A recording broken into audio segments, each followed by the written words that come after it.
everybody, and welcome back for a special episode of Human Trafficking Hater. On this episode, I sat down for a one-on-one interview with Robin Bennett. She is an amazing advocate working against human trafficking and has stood beside girls as they escaped forced prostitution as sex trafficking victims. Robin found herself being an advocate against human trafficking in January 2020 when her daughter Kristin went missing and was forced into sex trafficking. Since then, Kristin remains trapped in the world of sex trafficking as her mother desperately searches for her online, in the streets, and across the country. Throughout the interview today, you will hear directly from Robin about what led up to Kristin's disappearance, how she knows that Kristin is being trafficked, and what she has done to try to get her daughter back home safe. Please be advised that while Robin is the very definition of a pillar of strength as she deals with this heinous crime, there are some very emotional moments during this interview, and there is discussion throughout about specific trafficking situations and scenarios that may be triggering for some viewers. So please pause the video as needed and walk away when necessary. Make sure you watch this video to the end because there will be specific information that you can use and share to help Robin find her daughter and free her from being trafficked. Thank you for taking the time to watch this episode and hear Kristin and Robin's story. Now, on with the episode. All right, so hello everybody and welcome to another episode of Hater. Today I am joined by Robin.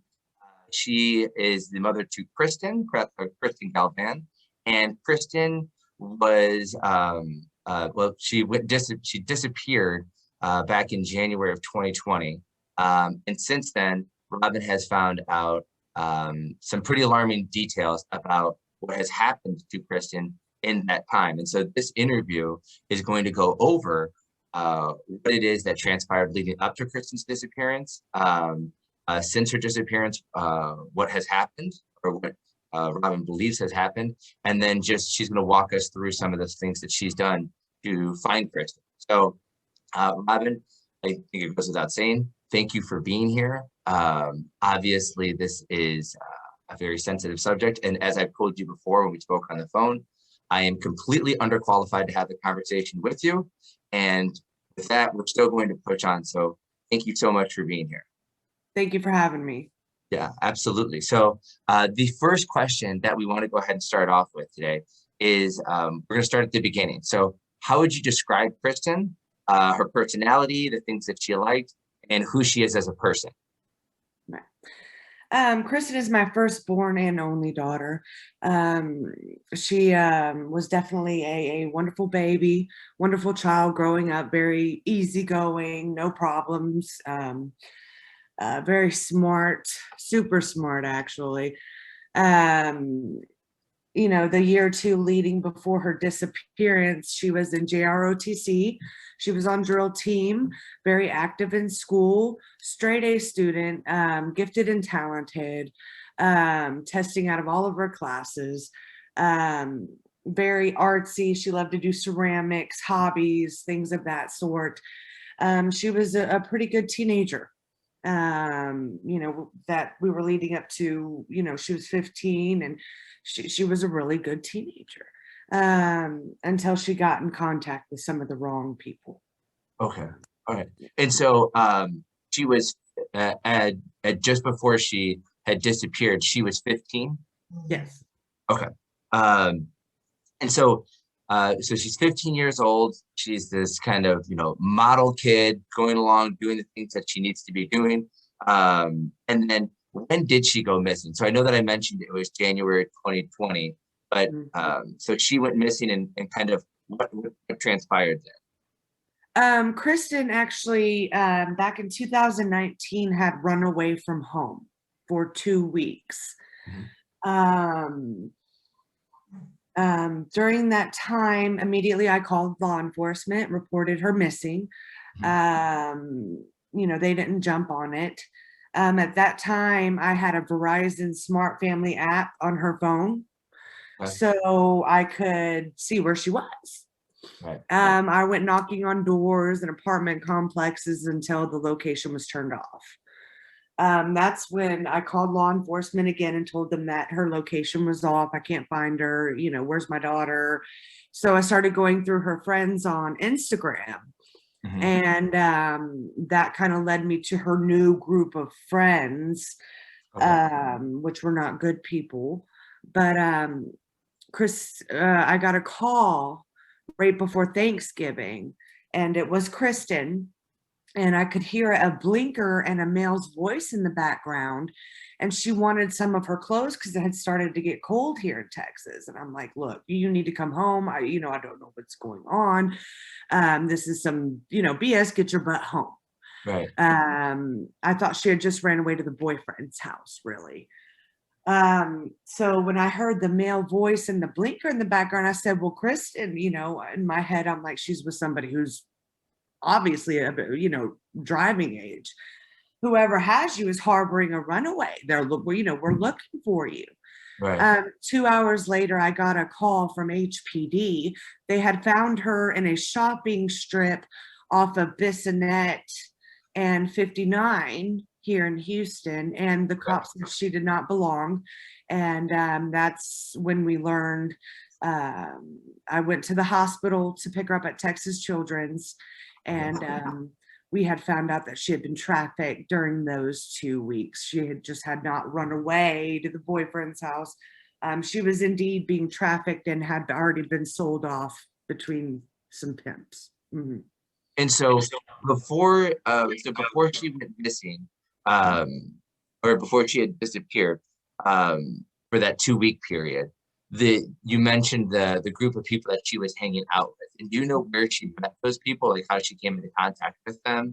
She met them at school. The 10K gang, they have little brothers that I think or I know are recruiting girls through high schools, and she had been groomed already at school.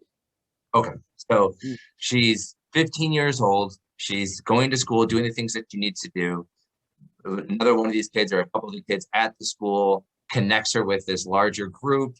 Then they end up convincing her or coercing her in some sort of way that she should run away. And when she does that, in 2 weeks, she ends up being, sex trafficked by, at least one person, if not a group of people.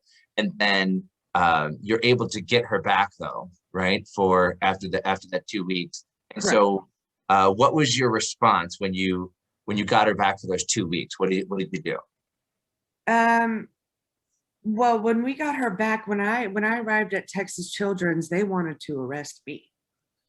I came in there because, I had not seen my daughter in 2 weeks. I wanted to see her, make sure she's in one piece. Right. I came in there and they had already groomed her to pretty much hate mom. So I called my traffickers, mom, right? The traffickers, yes. HPD was ready to arrest me on site. But after that whole, like, what's going on? My mother came like, no, what? Huh? Robin is not this person. Right. So we decided it best that Kristin go stay with my mother. My mother is, lives kind of in the country away from Houston. She's a retired civil engineer, and she was taking care of my dad and my mother, or my grandma. So it was kind of just, there's no other kids. It's quiet. It's not in Houston. So we decided it best that she go stay with my mother until we could get her the proper help she needed and try Right. to, because she was so traumatized. She was not the same daughter when she came back. Okay. And so, and I know that you're obviously doing your best, right? Because there's only so many services that are available to people, and even after 2 weeks, only the police or whoever it is you reach out to knows about.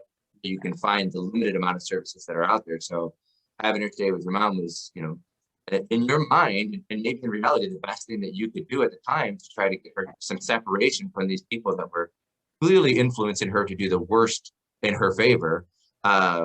So while she's at grandma's house, though, she unfortunately ends up being able to get a hold of them again, or they get a hold of her again. And it's in her reaching back out to them, they end up bringing her back into that life.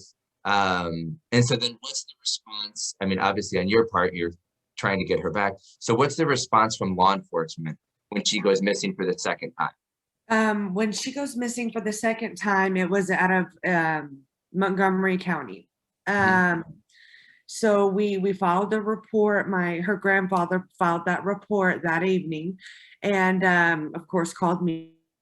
And so we had two separate counties.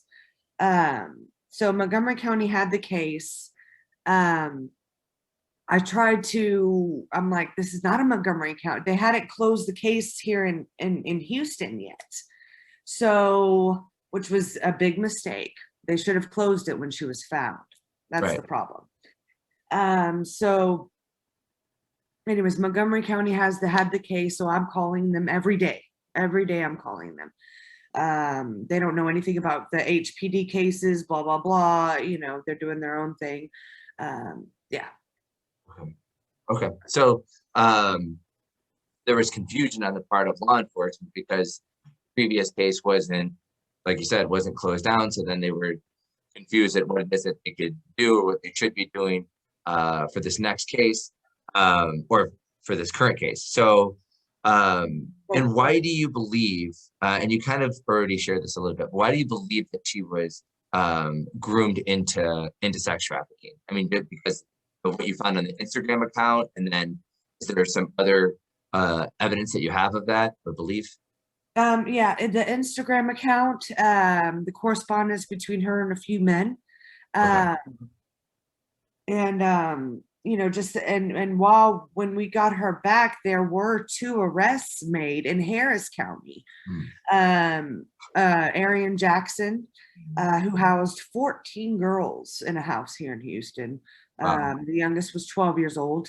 And then Gerald Jones was arrested after Kristin's disappearance. And he's also a known pimp here in Houston. Okay. Okay. Wow. I mean, yeah, that would be make you believe that was taking place. Right. So what have you done then? Because I get involved, but then there's some confusion on, you know, what's really taking place there. So what have you done on your own to try to find Kristen? What have I done on my own? Well, when Kristin first went missing, you know, I knew automatically what it was. She's, you know, obviously sex trafficked. And she doesn't know anybody out where my mother lives. So when I called, they were still treating it as a runaway case. And I'm like, no, you don't understand. You know, they didn't see my daughter or hear my daughter screaming. You don't know what they made me do. Just in tears, my child. Just in tears on her knees, shaking. She would start shaking if we even talked about what they did. I'm sorry. Ooh. Yeah, it's a lot. I mean, can't imagine. Right. You know, her being raped, sold, and the stories she told us, just what happened in that 2 weeks. You know, Bissonnette is what we call the Blade here in Houston.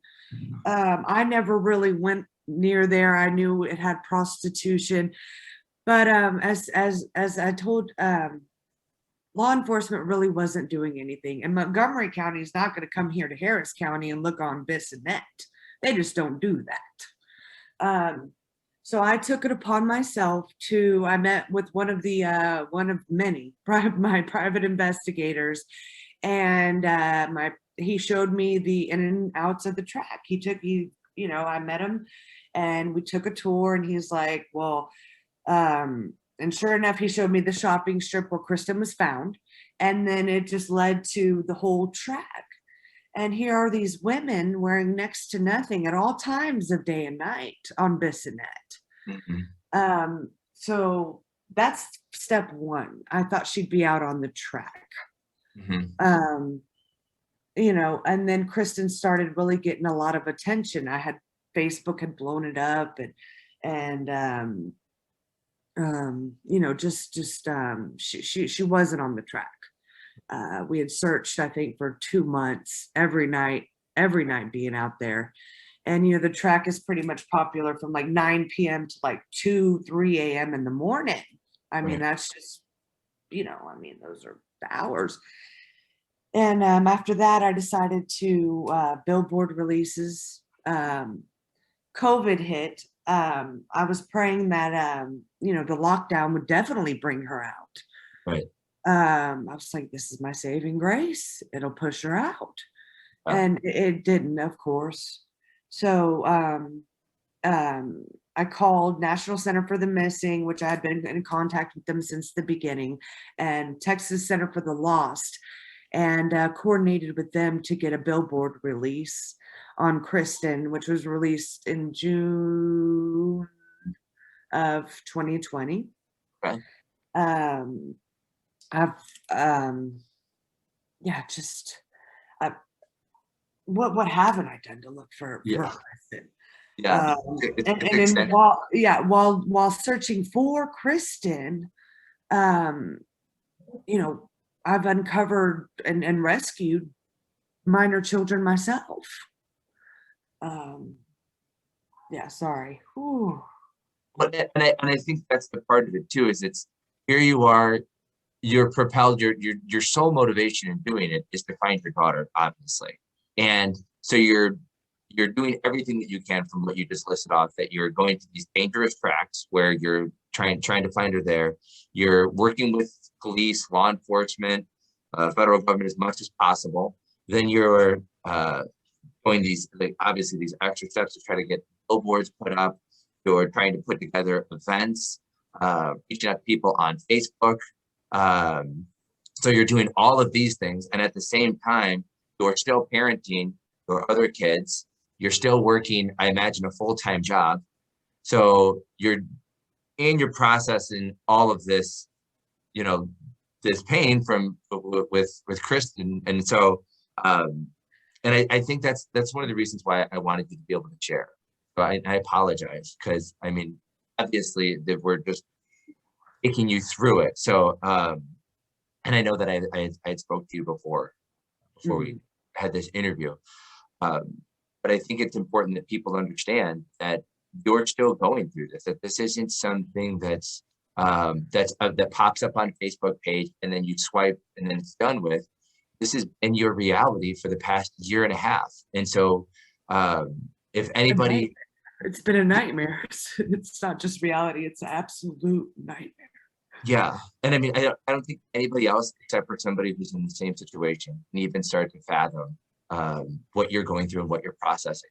And so, and to do all those amazing things that you've done while you're dealing with that is just, I mean, I guess it's not the point, but it's still pretty incredible that you have the strength to do those things. So, okay, let's see here.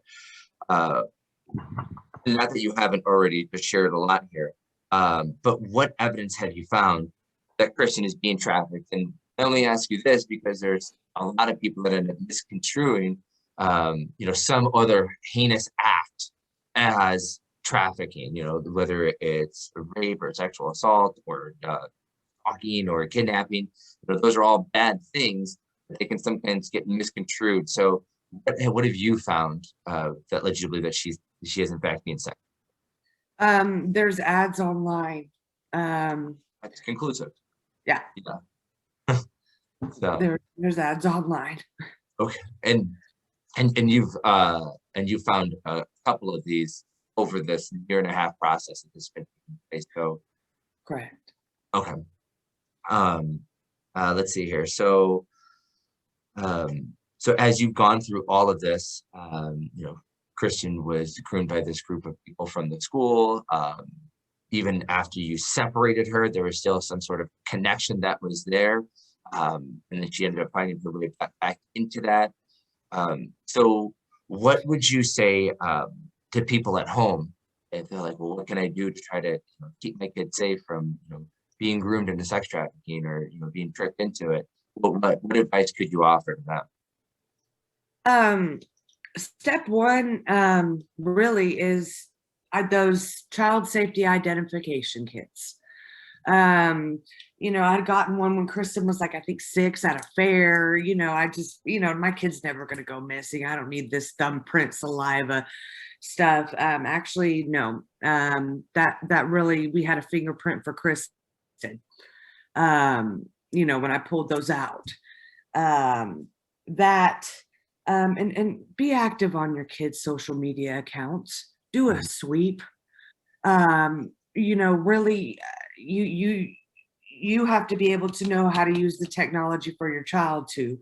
So educate yourself.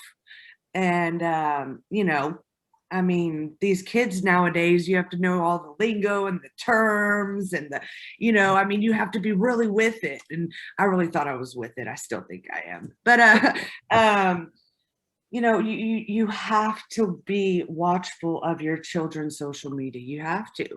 Sure. And some of these kids have 2, 3, 5 Instagram accounts. Right. Snapchat, they have private accounts for the they can get paid.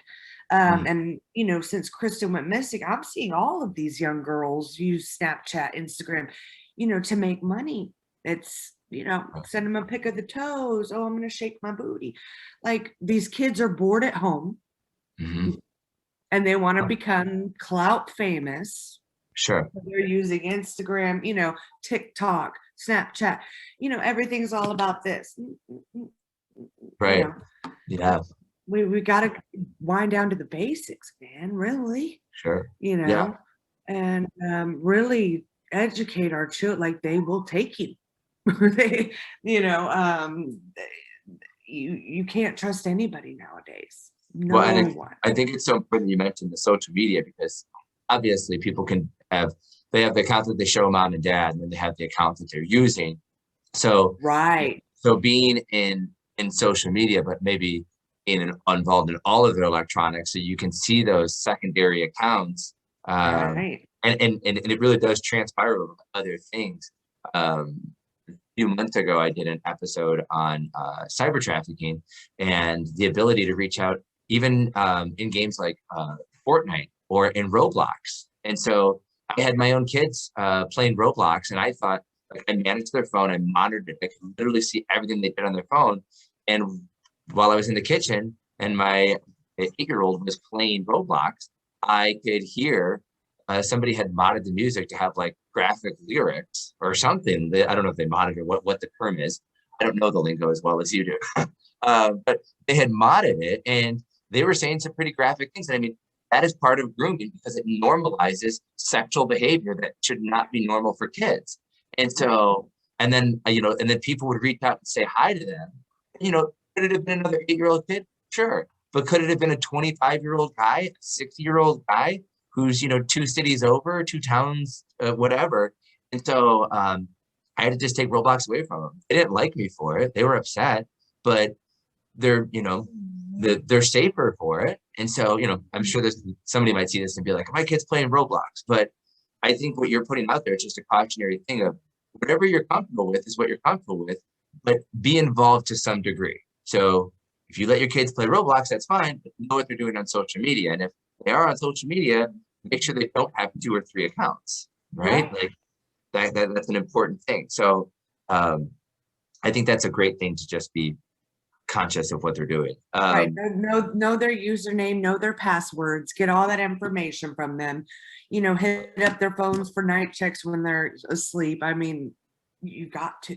You just have to. And so,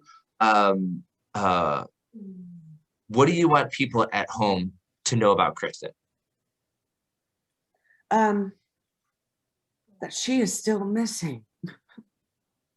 Yeah, that's obviously she is a person. She is a child. She's a beautiful child. And she's, not only have I lost a child per se, but imagine, if you will, the horrendous acts that they make these girls do. And imagine your daughter being gone and knowing that she's being raped, sold, and just used for sex. I mean, these children and women are doing things that I've never even thought about. I mean, doing in my sexual, world. The stories of Kristin and the people I've rescued and helped are just horrendous. And imagine your only daughter, your child being raped and being sold for sex. Wow. It's I mean, my word, sorry, what? If Kristen was in an accident, I would have closure, I mean, if something, this is horrendous what happened, but my God, I mean, come on. How much is your child worth? I saw how much my child was worth online. Yeah. Yeah. And I remember when you shared that with me, it was, for me, it was shocking as somebody who's a complete outsider to see that somebody would try to monetize your child onto an hourly rate and Overnight rate. Right.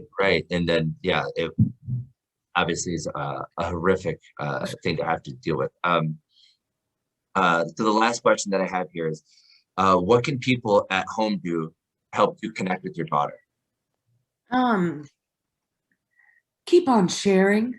Share her flyers and pray. And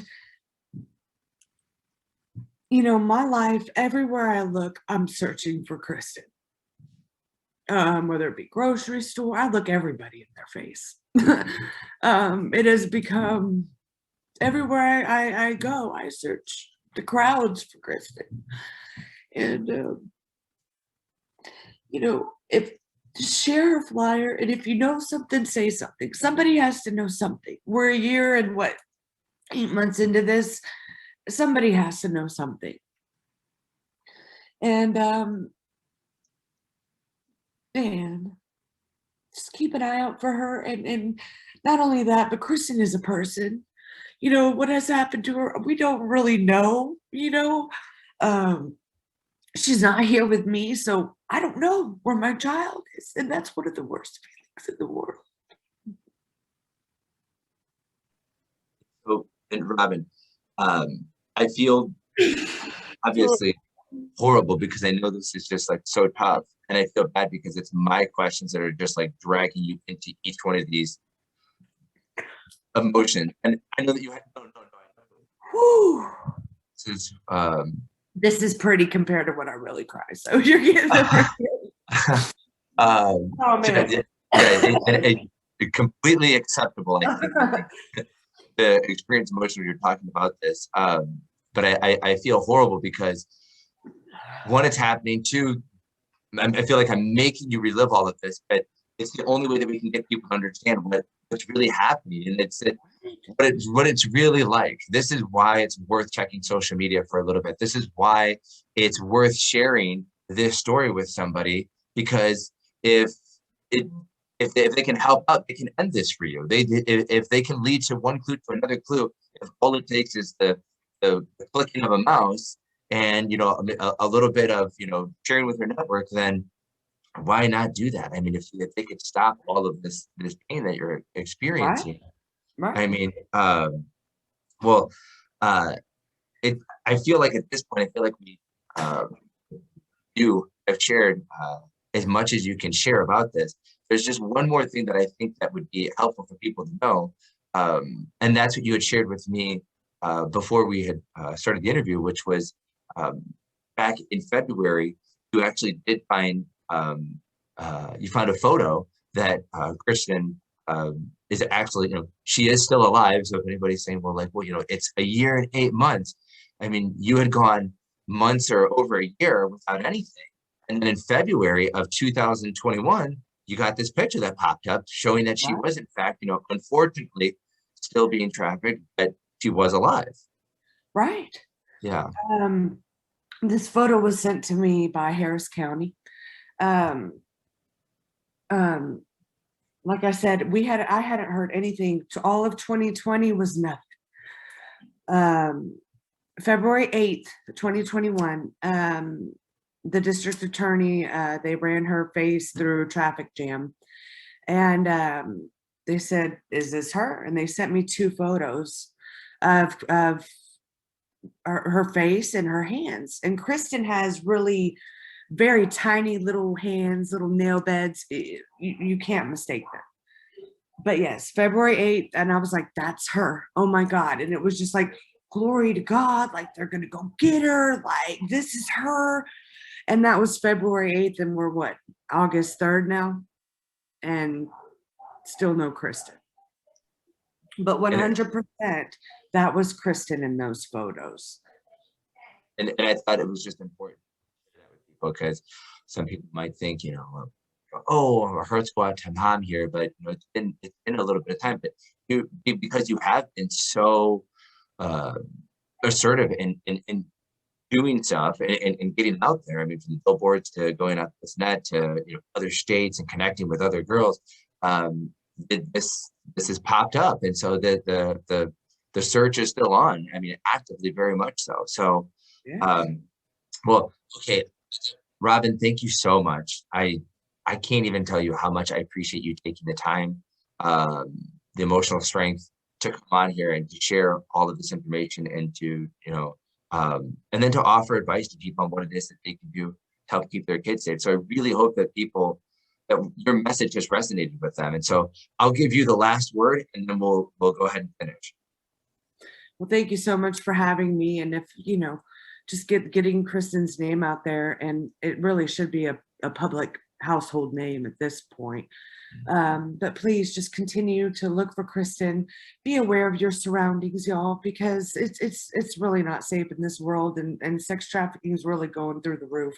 That's the real pandemic, is they're selling our children. And just, keep justice for Kristin, it's my baby, it's sad that I have to resort to a magnet, but just, yeah, justice for Kristin. Okay. All right. Thank you her. so much, Robin. Thank you so very That much. is all for the interview. But remember, this is happening right now. When this video ends, Robin is still looking for her child, and that child is still being trafficked. If you want to do more than just hear this story or feel bad for Robin, you can go to the Human Trafficking Hater Patreon page and download a free PDF that has Kristin's information and post it anywhere possible in your neighborhood, including libraries, post offices, coffee shops, online community boards, or anywhere else someone might see Kristin's face.